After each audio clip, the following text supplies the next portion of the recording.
Women with CPTSD should not be giving dating advice to other women. I have no idea what I'm doing. It's like a person who wants to unalive themselves, giving someone advice on how they should live. Bruh. And that's actually ridiculous. I've been doing this thing lately where I out myself as a crazy person as a form of therapy. First and foremost, what you need to know about me is I have what's called complex PTSD, which basically means a lot of fucked up things have happened to me because of a lot of fucked up people. That's okay. It makes me a little spicy. That's a spicy meatball! So dating is really hard for me. Before we continue, this is not me crapping on women who suffer from this, but more from a dating standpoint. As a man and as men, we should know where we stand in comparison to some of these women, because a lot of men would think it's their problem. Nope. When all they're doing are being normal men. I'm really just a regular guy trying to live a regular life. That's my point, but let's continue. Because I feel like I'm constantly waiting for the other shoe to drop, even when the person that I'm with is treating me in really healthy ways. And when somebody is toxic towards me, I'm like, that's normal. I've been working through that for the last 3 years, trying to figure out exactly how to pick the people that are actually good for me instead of the people that are familiar, okay? The guy that I'm dating right now is suspiciously lovely. Like, so lovely that I'm confused. Wow. Where have all the good men gone? No one cares. Where have all the good men gone? They haven't gone anywhere. They never left. They were never gone. They were just always there. But women have no idea what to do with a man who actually cares about them. Destroy him! Women who suffer like this. Again, I refer to these women as Jennies because these Jennies will be so messed up and just confused, think good men don't exist when they never wanted good men in the first place because that's not normal. The ick. The sad thing about Jenny is some of these Jennies later on will try find that decent man who isn't toxic, who isn't an abuser, who isn't a cheater, who isn't going to treat her bad. But that is so effed up because that man is only going to get a fragment of a woman. That motherfucker back there is not real. She would have exhausted all of her jewels and gems years ago on crap men. And the real good men, they get nothing but fragments, dust, Bullshit. bits of a woman. Good guys do finish last for a reason. But it's not their fault. As to how he exists. I feel like I made him in a lab for me, and he just he's just everything that I need him to do, he does. He's the best. I'm obsessed with him. So that's scary. And I've been waiting for the other shoe to drop. I feel like at any given moment, I'm going to catch him in the lie that gives it all away and confirms my suspicions that he's not actually perfect. Oh my God. I love the honesty of some of these modern women. I love it. How many times now in reviewing this topic have women said that? They'd come across a man who is, wow, he's actually amazing. He's good. He's treating me like I'm a human being. Wow, he likes me, cares about me. Nope. Something's wrong. Something's wrong here. The shoe's about to drop, and she says. The big unveiling is about to happen. No. There's something wrong with you. There's no way you're that good, and there's no way you want to treat me that good. She's crazy. Because deep down, she feels as if she doesn't deserve it. So You get nothing. But wow. The mental gymnastics some women play on themselves is fucking amazing. It's absolutely amazing. And this is why women who suffer from CPTSD should not be giving other women dating advice. Suck it. Because what are they telling them? I like the pain. Oh, A toxic dude, you know up front what he's about because he's toxic. So it's like, yay, comfort. But a dude who's genuine, no, that's the red flag. Because no man's that good. Is it because no man's that good? Or so many women overlook good men because to them, good isn't normal. They're used to pain. Pain's fun. Pain's comfortable. Pain is home. Damn. Damn. That was heavy. I feel like at some point I'm going to find another woman's things in his car and I'm going to be like, I knew it. So that's fun. Last night, he texted me and said, I'm so excited to see you tomorrow. This morning, first thing that he says in the morning is, good morning. I'm so excited to see you today. Earlier, he texted me and said, have you ever been inside the Space Needle? And I said, no. And then I called him because he's running late. And I'm like, where the fuck are you? He was supposed to be here about 30 minutes ago and he's not here. So he didn't answer, texts me and says, I'm on my way, period. I was like, what do you mean you're on your way, period? You're on your way, period? Don't talk to me like that. It should be, I'm on my way, exclamation point. I'm on my way, smiley face. Oh God. And here we have a woman looking for any little thing. You blew it up! Oh my God. Come on, breathe. Hooah! Hooah! Hooah! Hooah! Yeah, here we have a woman looking for any little thing to find a problem with this man. Now, this is so common. You'll hear so many women on TikTok say this, that if he's too good, they'll look for any small little thing to say that's why he's bad. Compared to a toxic dude who's bad all the time. But because that's already the level, that's already the bar, the bare minimum, they have no need to expect better. They don't expect better from bare minimum. But men that give them above bare minimum, they expect more for some stupid reason. That is so lame. Yeah, these women should not give other women dating advice. I'm on my way. Kissy emoji. I'm on my way, period. No, he's breaking up with me.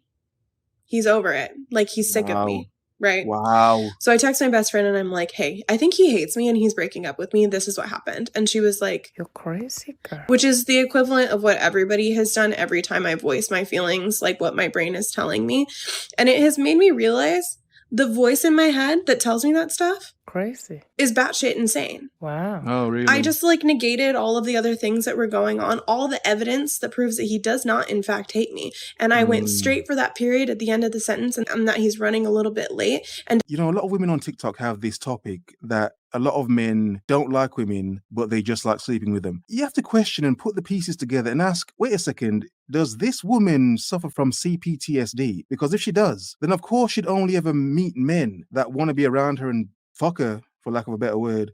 But they don't like her. They don't like her. This is why, as a man, those topics confuse the fuck out of me. Because I'm like, where do you get off saying that? A woman saying men don't really like women, but they just like sleeping with them. I guarantee you, most of those women suffer from CPTSD. Whereas a man that wouldn't treat her like that, that's not a man to her. You're not normal. That's just gross. So no, I love that this topic is blowing up so much. It's fucking beautiful. decided, oh, he's breaking up with me. He hates me. So we're dealing with a lot of conflicting things right now, and it's really fun, and I invite you to also do that. Voice your intrusive thoughts. And I think some women will find their intrusive thoughts are absolute BS.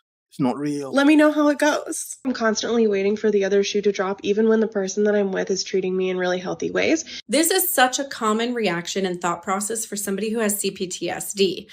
We just don't voice it. Gotcha. Exactly. Let me stop her there. Let me calm down and breathe and say this part properly. Exactly my point as a man. When you know and understand this and you hear so many women talk, it's like, wait a second. What the fuck are you talking about? Do you suffer from this? Because if you do, then it changes your view on men. So everything you're saying about men, that is bullshit. That's negligible. I'm going to ignore it because you suffer from this. So a decent man you wouldn't see anyway. Again, women who suffer from this should not be giving other women advice. If they're coming out of it and realizing, that's different. But understand, men, there are a lot of women on the internet who suffer from this. So their view of men can only ever be toxic. They will never have a view of decent men. That's not reality to them. And because it's not, they believe it does not exist. To this day! And they wonder why so many men are trying to fight against the fact that all of us are bad. Because we know we're not all bad. And we see what women are picking. You know what? Let's just carry on because this is just, this is beautiful. First, thank you so much for the creator that expressed all of her thought process within that last video. And if you didn't watch all the way through, please make sure that you go do so that you have a bigger and better understanding of what I'm going to explain right now. And hi, if we have not met yet, my name is Jenna. I'm a relationship alignment coach, and I guide highly ambitious women to go from CEO to feminine flow without years of talk therapy by soothing their mother wound. Another feminine influence. Oh, yeah, just carry on. Now let's go back to that mother wound. Many people who have CPTSD, it begins with their mother. The mother is our first relationship. It is the blueprint of all of our other relationships. Quick disclaimer, your mother did not have to be a monster in order for your needs to go unmet. Now, what do I mean by that? That means that your basic needs were met, but your emotional needs probably were on the wayside. This is no fault to your mother. This is just the tools that she was given, provided, and knew how to utilize. My mother is loving and supportive. However, she does have high anxiety, high fear, and she gets extremely angry. This created a perception in me that my environment was unsafe. I didn't know how she was going to react to anything that I did. This woman is painting a beautiful picture. A beautiful picture. A lot of men know where she's going. Yeah. I decided that the best bet was to be a people pleaser because a people pleaser was once a parent pleaser. Since my mother showed highly contrasting behaviors, some days she was super loving, some days she was extremely crazy, I perceived my environment to be unsafe. Do you see also the dynamic where I might be thinking, when is the shoe going to drop? There we go again. When is the shoe going to drop? Always waiting. So the picture we're painting here, as you can understand and see, when these women get older, whenever they meet a man who doesn't put them in an environment of fear, they'll always wonder, when is it going to crack? When is the shoe going to drop? When is he going to break? When is he going to snap? When is he going to turn into a monster? When the reality is, most of these men never would, because they were never like that. However, a toxic man who provides that shitty atmosphere, that provides danger, that provides the abuse, the neglect, the on-love, that's comfortable. That's home. For a lot of these women. My point being, a lot of men beat themselves up, wondering why they're good men, seeing that they're good men and wondering how women could ignore them or leave and abandon them for crappy men and still complain about men. This is why. This here is why. If you're an actual decent man, you know how to treat women, you actually care for a woman that's in your life and you actually want to, build something with her, understand your environment is safe. That's nothing bad on you. That's actually good on you as a man. It's a point that we don't hear enough as men nowadays. You have to understand, some of the women you're trying to date, they have no idea what a safe environment is. So you're trying to give her one, you're just giving her the ick, basically. So just, yeah. Don't. These women are red flags to you as a good man. Run. Which brings me to trauma responses. When I was feeling those specific situations arise, I would go into a state of either fight or flight or fawn and freeze, depending on what my mother would do. Many times causing me to be stuck in one of those states and no tools to help me soothe those from my nervous system. So wax on, wax off, the way that you do one thing is the way that you do everything. So if I'm going to be stuck in a state of, when is the shoe going to drop? My mom is going to freak out, or is she going to be really loving? I'm going to copy pasta that onto any relationship that I get into. Exactly. Because as she stated in the video, it is familiar.